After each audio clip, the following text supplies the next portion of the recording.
Todo empezó como un simple día de pesca, igual a tantos otros. Mi nombre es Santiago, y llevo más de 20 años dedicándome a la pesca en las costas del Pacífico. Vivo en un pequeño pueblo, San Felipe, donde el océano lo es todo.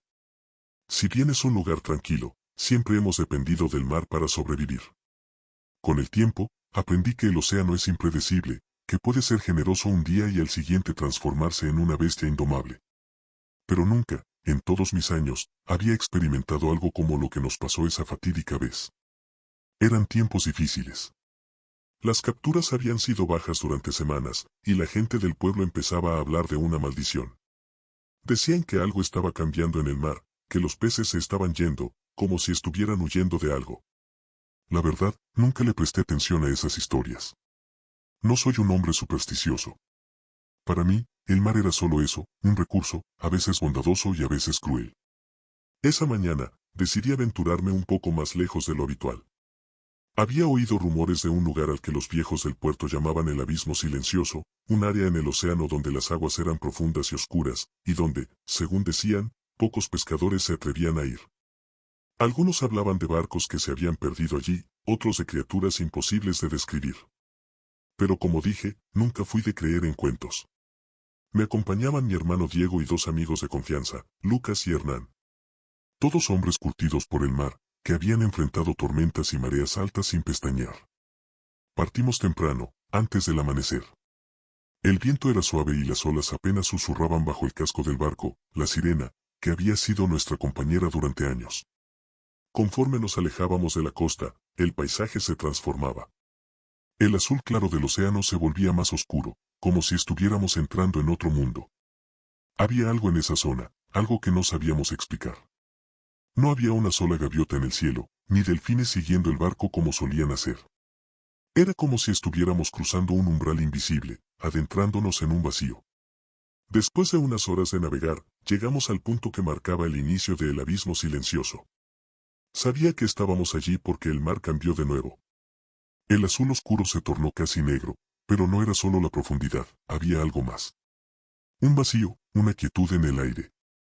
Las olas se calmaron de tal manera que parecíamos estar flotando sobre un lago inmóvil. El viento, que nos había acompañado durante toda la travesía, se detuvo de golpe. Nunca había visto nada igual. Esto no me gusta, murmuró Lucas, mientras lanzaba las redes al agua. Su voz apenas era un susurro, como si no quisiera romper el silencio que nos rodeaba. Diego, que siempre había sido el más racional, trató de animarnos. No se preocupen. Es solo el lugar. Estamos en aguas profundas. Es normal que parezca más oscuro. Aquí debe haber bancos de peces enormes. Asentí, aunque algo dentro de mí también se sentía inquieto. A pesar de mis intentos por mantener la calma, no podía sacudirme la sensación de que estábamos siendo observados. Las redes se hundieron en el agua, y esperamos. Al principio, todo parecía normal. Tirábamos de las cuerdas y las redes parecían pesadas, como si hubiéramos atrapado una buena cantidad de peces. Pero entonces, algo cambió. Sentimos un tirón, violento, como si algo inmensamente fuerte estuviera arrastrando las redes hacia el fondo. Hernán y yo tratamos de sujetarlas, pero la fuerza era descomunal. ¡Corta las cuerdas!, gritó Diego, pero era demasiado tarde. Las cuerdas se tensaron hasta que la madera de la barandilla comenzó a crujir. Entonces, con un estallido seco, las cuerdas se rompieron, y casi nos caemos al agua por el tirón. Las redes desaparecieron bajo la superficie, llevándose consigo todo lo que habíamos atrapado. Nos quedamos allí, sin aliento, mirando el agua. Fue en ese momento cuando lo vi.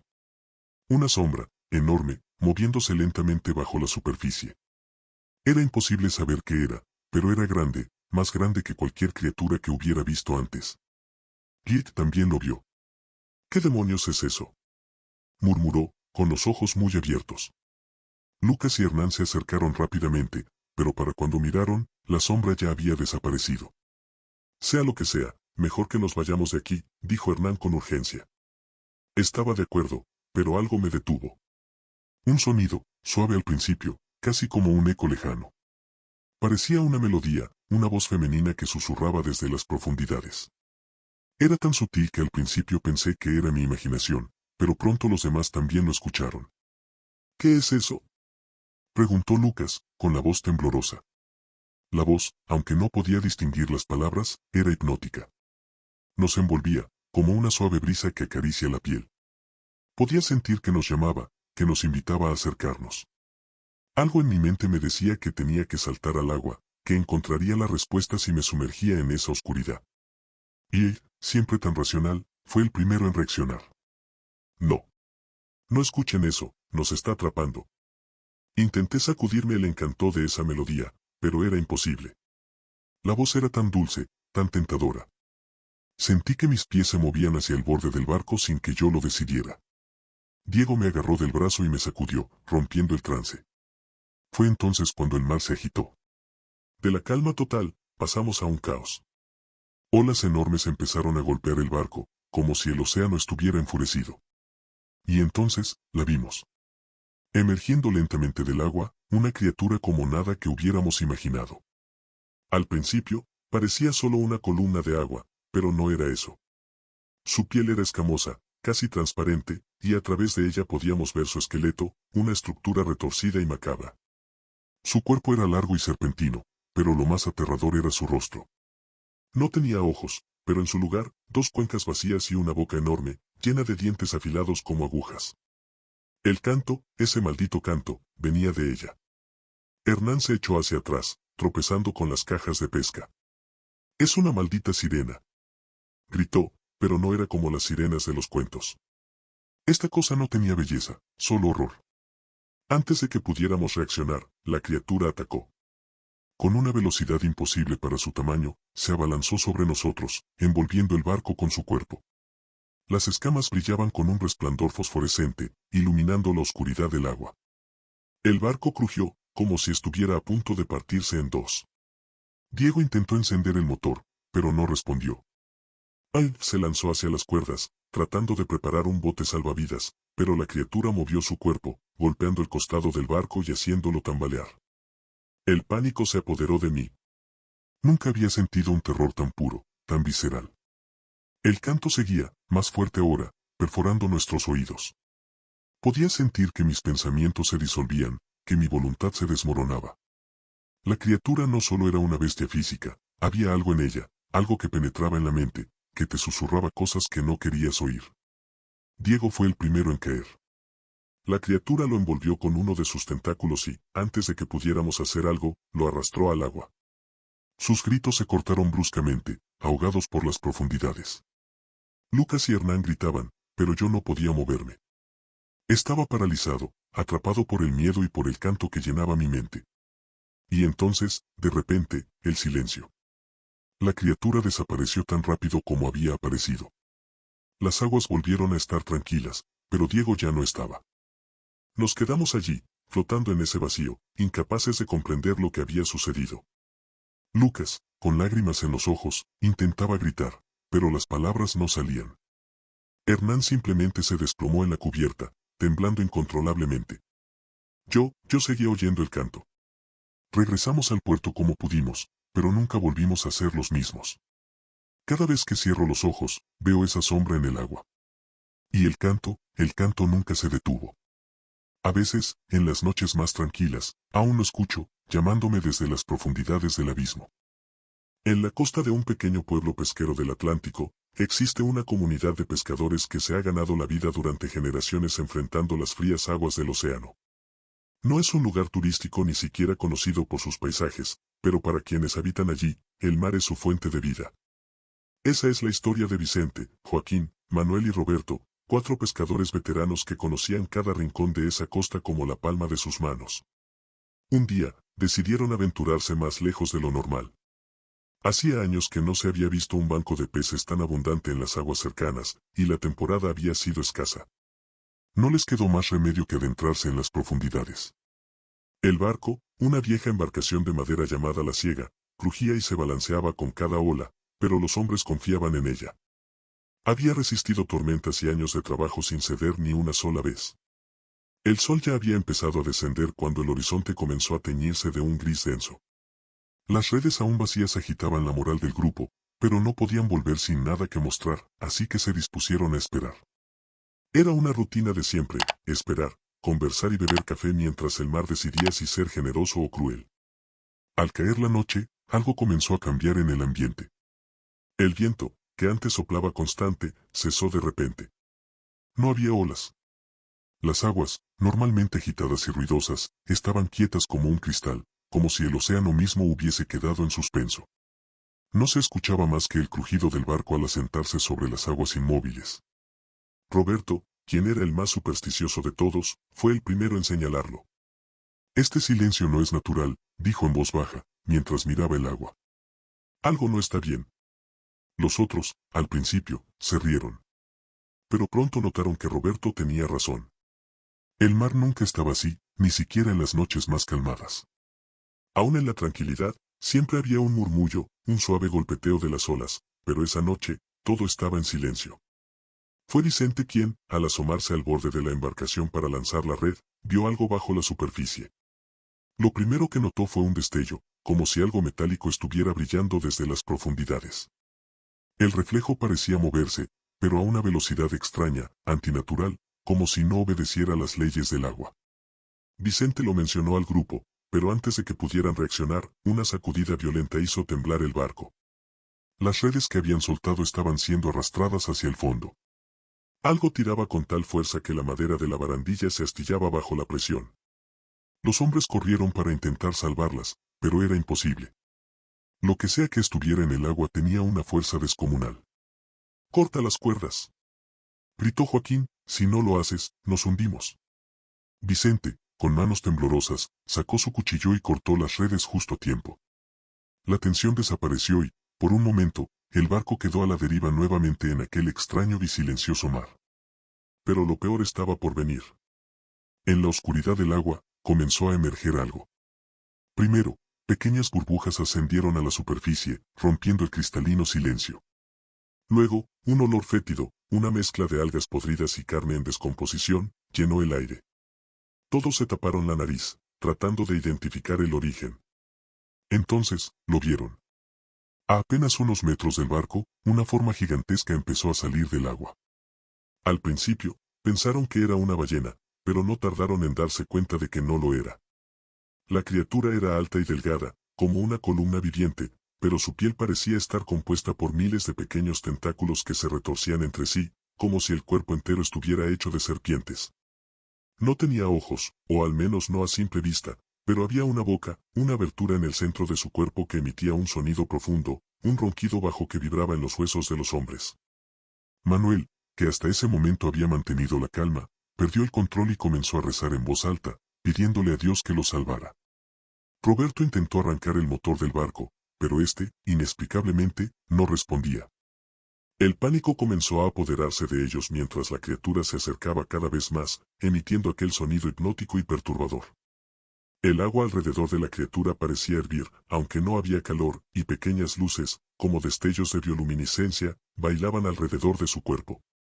Los hombres quedaron paralizados por el horror cuando uno de los tentáculos más largos comenzó a acercarse lentamente hacia el barco. Vicente intentó golpearlo con un remo, pero el tentáculo simplemente lo envolvió y lo partió como si fuera un juguete de madera. Lo siguiente sucedió demasiado rápido. La criatura empezó a rodear la embarcación, enroscando sus tentáculos alrededor del casco, mientras la boca en el centro de su cuerpo se abría más y más, emitiendo aquel sonido cada vez más fuerte. Era como un llamado, algo que resonaba en lo más profundo de sus mentes, como si les hablara, pero sin palabras, solo sensaciones, frío, vacío, hambre. De pronto, el barco empezó a inclinarse hacia un lado.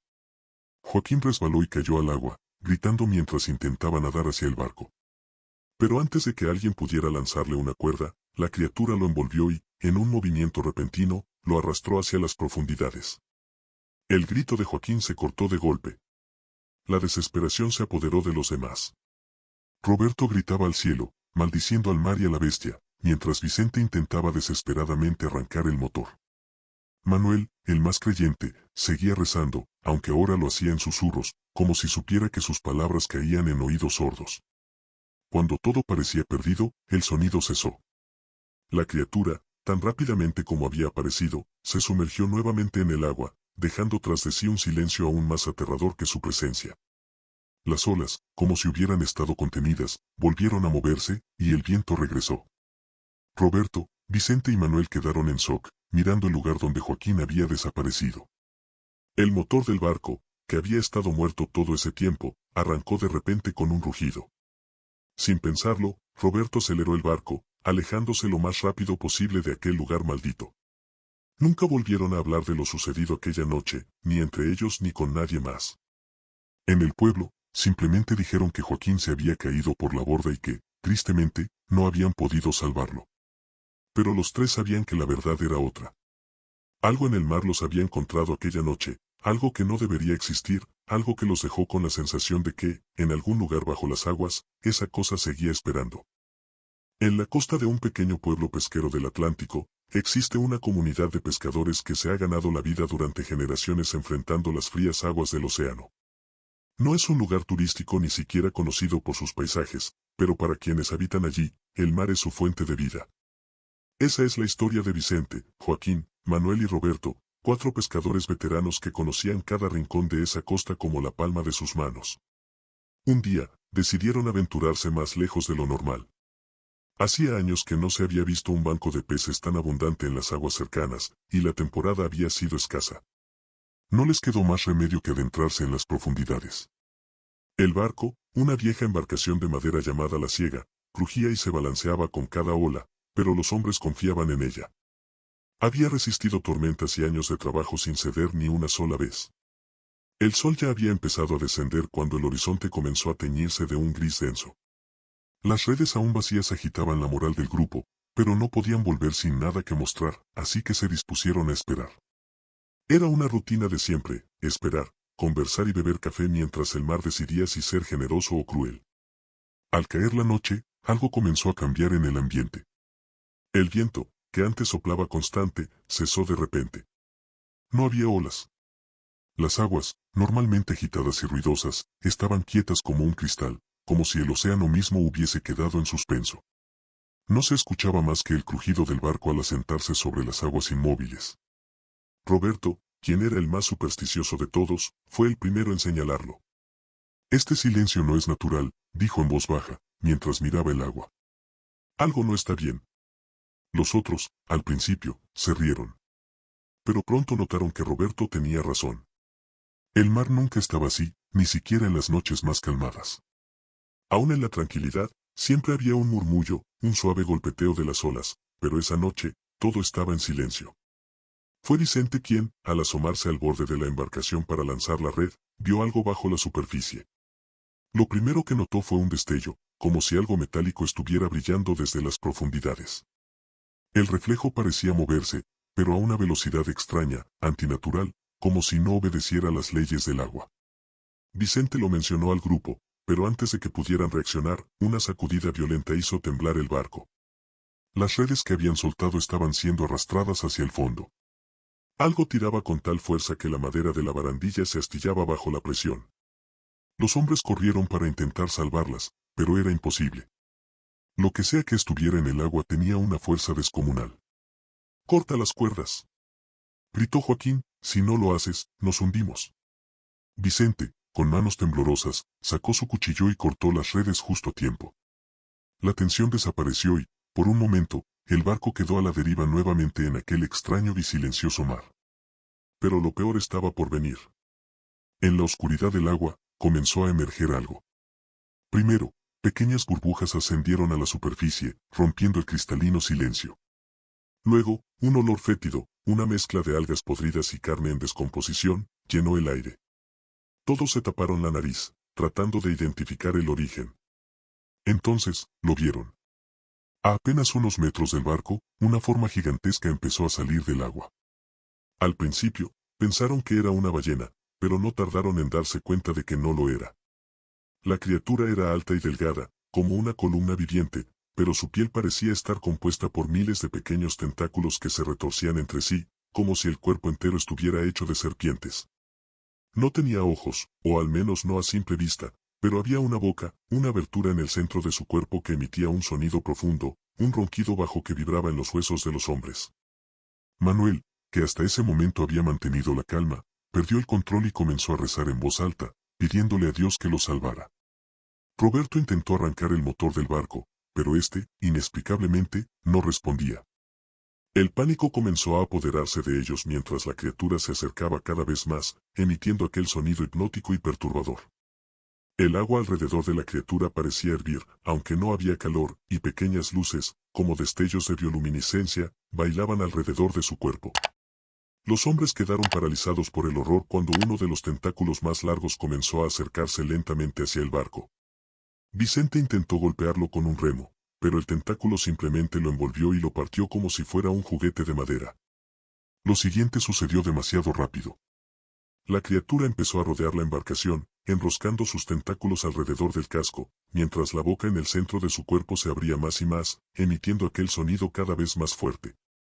Era como un llamado, algo que resonaba en lo más profundo de sus mentes, como si les hablara, pero sin palabras, solo sensaciones, frío, vacío, hambre. De pronto, el barco empezó a inclinarse hacia un lado. Joaquín resbaló y cayó al agua, gritando mientras intentaba nadar hacia el barco. Pero antes de que alguien pudiera lanzarle una cuerda, la criatura lo envolvió y, en un movimiento repentino, lo arrastró hacia las profundidades. El grito de Joaquín se cortó de golpe. La desesperación se apoderó de los demás. Roberto gritaba al cielo, maldiciendo al mar y a la bestia, mientras Vicente intentaba desesperadamente arrancar el motor. Manuel, el más creyente, seguía rezando, aunque ahora lo hacía en susurros, como si supiera que sus palabras caían en oídos sordos. Cuando todo parecía perdido, el sonido cesó. La criatura, tan rápidamente como había aparecido, se sumergió nuevamente en el agua, dejando tras de sí un silencio aún más aterrador que su presencia. Las olas, como si hubieran estado contenidas, volvieron a moverse, y el viento regresó. Roberto, Vicente y Manuel quedaron en shock, mirando el lugar donde Joaquín había desaparecido. El motor del barco, que había estado muerto todo ese tiempo, arrancó de repente con un rugido. Sin pensarlo, Roberto aceleró el barco, alejándose lo más rápido posible de aquel lugar maldito. Nunca volvieron a hablar de lo sucedido aquella noche, ni entre ellos ni con nadie más. En el pueblo, simplemente dijeron que Joaquín se había caído por la borda y que, tristemente, no habían podido salvarlo. Pero los tres sabían que la verdad era otra. Algo en el mar los había encontrado aquella noche, algo que no debería existir, algo que los dejó con la sensación de que, en algún lugar bajo las aguas, esa cosa seguía esperando. Hace algunos años, un grupo de pescadores experimentados de Puerto Roca decidió embarcarse en lo que consideraron una de sus más grandes aventuras. Loret Roca era un lugar pequeño, un puerto olvidado en la costa oeste, rodeado por acantilados y poco visitado por turistas. A los locales les gustaba decir que era el final del mundo, un lugar donde el océano era todo lo que existía más allá del horizonte. El grupo estaba compuesto por 5 hombres: Tomás, el más veterano, con casi 50 años navegando las aguas del Pacífico; Mateo, el más joven, quien apenas había cumplido los 25; Andrés, un hombre fuerte y silencioso; Luis, conocido por su valentía; y por último, Eduardo, el capitán del barco, una figura respetada por todos. Era a mediados de septiembre, cuando las aguas del Pacífico parecían calmas, pero los peces escaseaban. Las capturas habían sido pobres en las últimas semanas, y los rumores en el pueblo empezaban a hablar de un cambio en el océano. Algunos viejos marineros decían que el mar estaba raro, que algo lo había perturbado, pero nadie prestaba demasiada atención a los ancianos. Para ellos, eran solo historias de superstición. El barco en el que viajaban era la Esperanza, una embarcación robusta que había resistido tormentas y malas rachas. Sin embargo, aquella vez decidieron aventurarse más lejos de lo usual, a un lugar que algunos llamaban el Silencio Azul, un área que los pescadores locales evitaban por una razón inexplicable. No es que tuviera mala fama por tormentas o naufragios, simplemente la gente no hablaba de ese lugar, como si su existencia fuera una sombra incómoda que todos preferían ignorar. Partieron al amanecer. El cielo estaba despejado, y las aguas, tranquilas, reflejaban la luz dorada del sol que apenas se asomaba en el horizonte. A medida que avanzaban, el grupo mantenía un ambiente optimista, bromeando sobre las supersticiones de los viejos del puerto. Mateo, el más joven, era el primero en desafiar las historias, riendo con confianza. Si los viejos no quieren venir aquí, mejor para nosotros, decía. Más peces para llevar de regreso. Pero a medida que se adentraban más en las aguas profundas, algo comenzó a cambiar. El azul del océano, que hasta entonces había sido luminoso y cristalino, empezó a tornarse más oscuro, casi negro. No era solo la profundidad del agua, era algo más. La superficie del mar parecía absorber la luz del sol de una forma extraña, como si el océano estuviera cerrándose en sí mismo.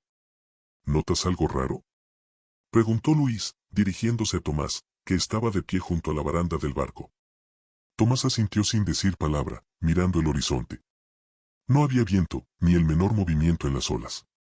Parecía que el mundo entero se hubiera detenido, como si el barco flotara en un lago inmóvil. Incluso el sonido de las gaviotas, siempre presentes, había desaparecido.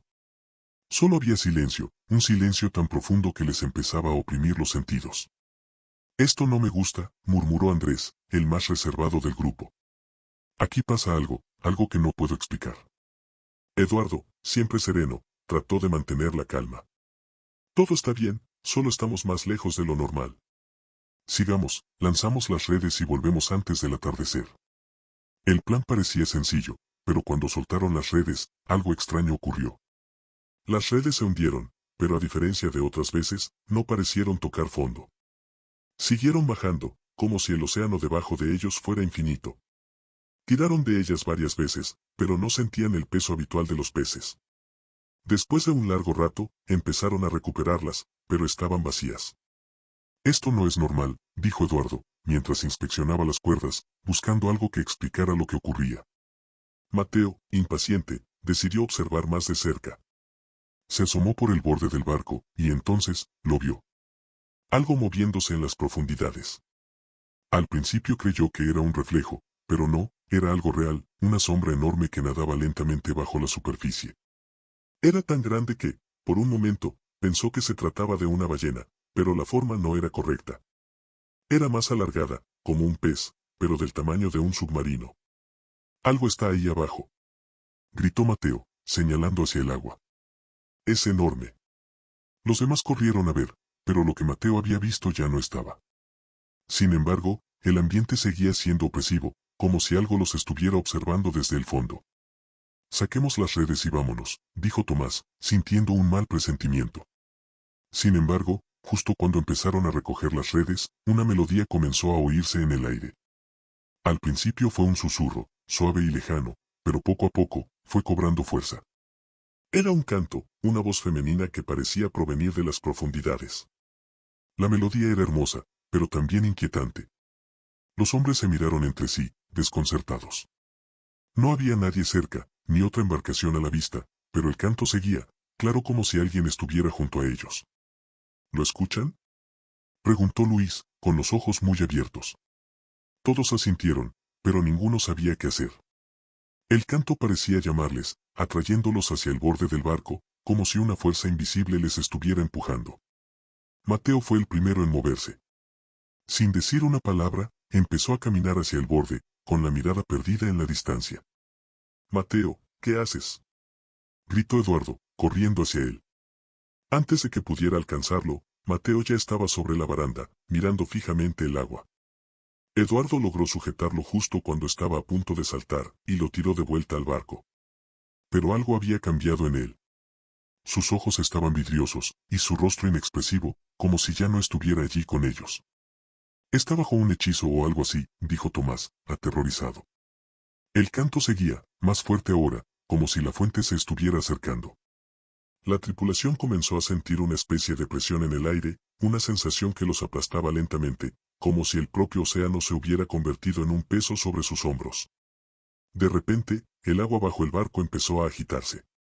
Grandes olas surgieron de la nada, sacudiendo violentamente la embarcación. Y entonces, apareció una criatura, que hasta ese momento solo había sido una sombra en las profundidades, emergió de golpe. No era como ningún ser que hubieran visto antes. Su cuerpo era largo y escamoso, como el de una serpiente marina gigante, pero con una cabeza que no correspondía a nada en la tierra. Tenía ojos grandes y negros, vacíos de vida, y una boca enorme que se extendía a lo largo de su mandíbula, llena de dientes afilados como cuchillas. Y lo peor de todo, era que el canto provenía de ella. Aquella monstruosidad emitía la melodía que los había hechizado. El terror se apoderó de ellos. Eduardo intentó arrancar el motor, pero éste se negó a encender. La criatura comenzó a rodear el barco, lenta y metódicamente, mientras su canto hipnótico llenaba el aire. Todd intentó dispararle con el rifle que llevaban para protegerse de posibles ataques de animales marinos, pero la bala simplemente rebotó en su piel escamosa como si fuera impenetrable. Entonces, sin previo aviso, la criatura golpeó el barco con una fuerza descomunal. La madera crujió, y parte de la barandilla se desprendió, arrojando a Tomás al agua. Los demás intentaron sujetarlo, pero fue inútil. En cuanto cayó al mar, la criatura lo envolvió con su cuerpo y lo arrastró hacia las profundidades, mientras el canto se intensificaba. El resto del grupo se encontraba paralizado, incapaz de moverse, como si sus cuerpos ya no les respondieran. El canto los mantenía bajo su dominio, obligándolos a observar cómo Tomás desaparecía en el abismo. Con un último esfuerzo, Eduardo logró encender el motor. El barco rugió y comenzó a moverse, alejándose lentamente de la criatura. Pero ésta no los dejó ir tan fácilmente. Con un movimiento rápido, se abalanzó sobre la popa del barco, hundiendo sus garras en la madera, mientras el canto resonaba en sus cabezas como un grito ensordecedor. «¡Acelera, Eduardo, acelera!», gritó Andrés, con la desesperación pintada en su rostro. Eduardo empujó el acelerador al máximo, y el barco salió disparado hacia adelante. La criatura, sorprendida por el movimiento repentino, soltó su agarre, pero no sin dejar una marca. Mientras se alejaban, vieron cómo la criatura se sumergía nuevamente en el agua, desapareciendo en las profundidades, pero el canto, ese canto maldito, continuaba resonando en sus cabezas, como si estuviera grabado en sus mentes. Regresaron a puerto en silencio, incapaces de procesar lo que había ocurrido. Cuando llegaron, nadie preguntó por Tomás. Sabían que no había forma de explicar lo que había sucedido. Desde ese día, ninguno de ellos volvió a hablar del canto ni del monstruo que los había acechado en el silencio azul. Pero cada vez que uno de ellos cerraba los ojos por la noche, el canto volvía, suave y tentador, llamándolos desde las profundidades del océano. Y sabían que, un día, tendrían que regresar.